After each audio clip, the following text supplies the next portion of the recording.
Brought to you by WikiVidi.com.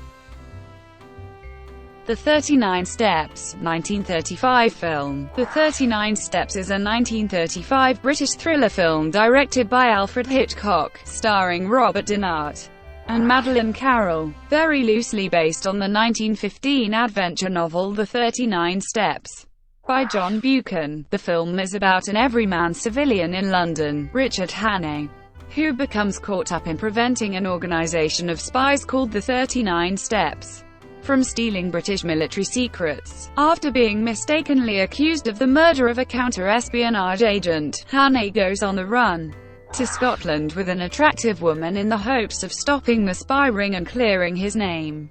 The British Film Institute ranked it the fourth best British film of the 20th century.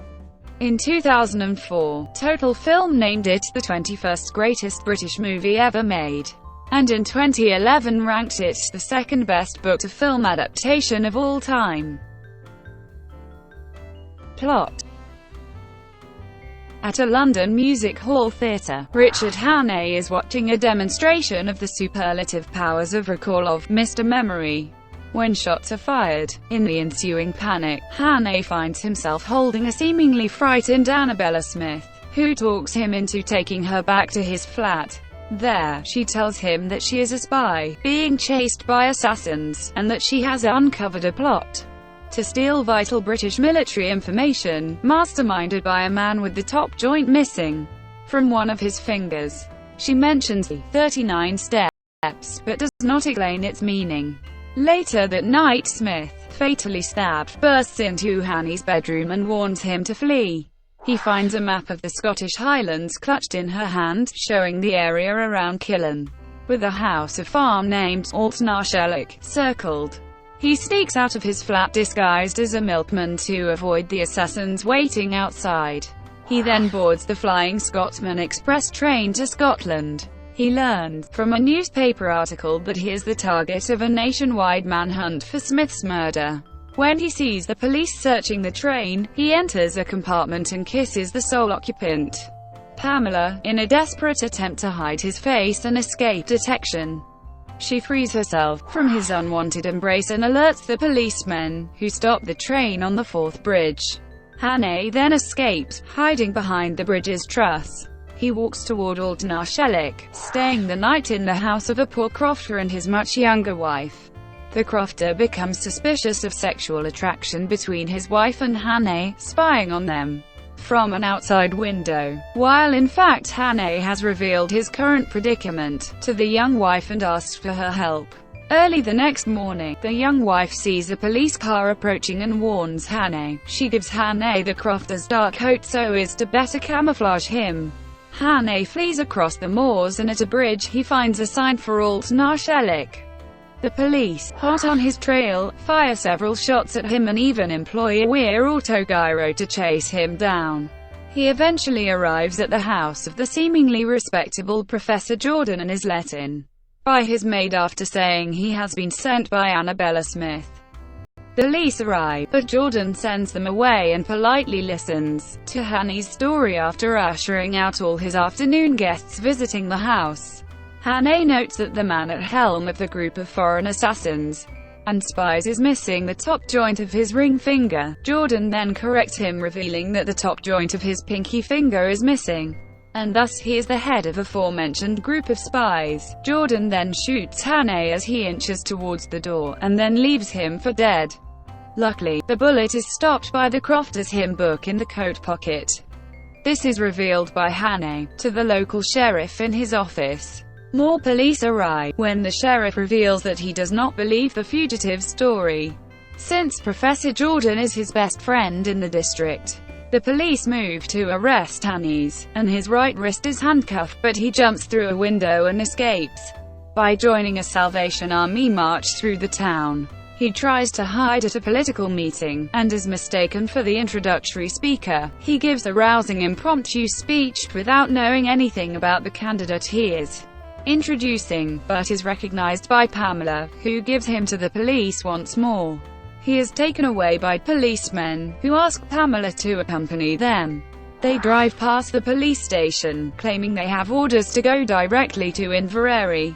But Hannay realizes they are agents of the conspiracy when they take the wrong road. When the men get out to disperse a flock of sheep blocking the road, Hannay escapes, dragging the unwilling Pamela along.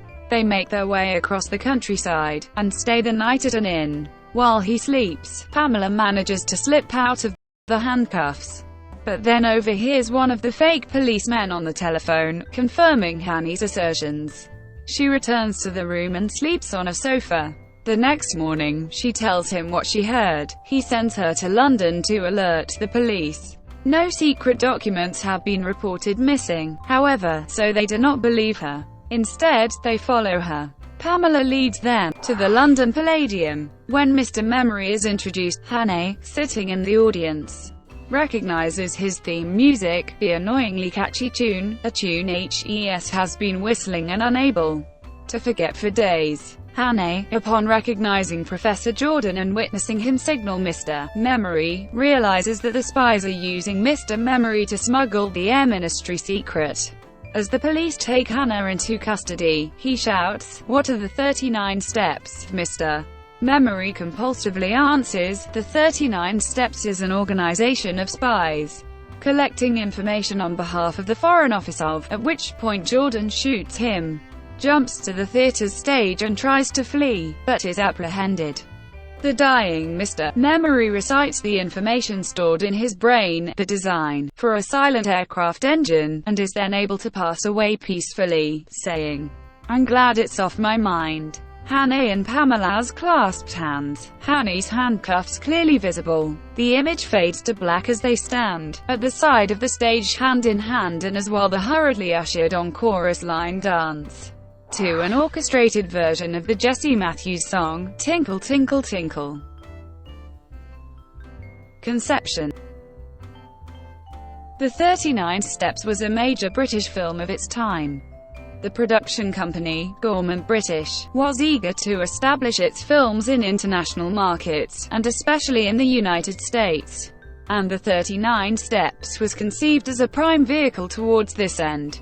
Where Hitchcock's previous film, The Man Who Knew Too Much, had costs of £40,000, the 39 Steps cost nearly £60,000. Much of the extra money went to the star salaries for Robert Dinart and Madeleine Carroll. Both had already made films in Hollywood, and were therefore known to American audiences. At a time when British cinema had few international stars, this was considered vital to the film's success. Hitchcock heard Scottish industrialist and aircraft pioneer James G. Weir commuted to work daily in an autogyro, and worked the aircraft into the film.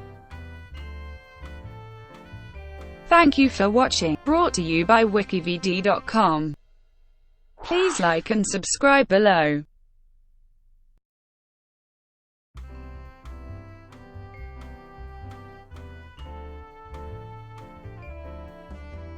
Please like and subscribe below.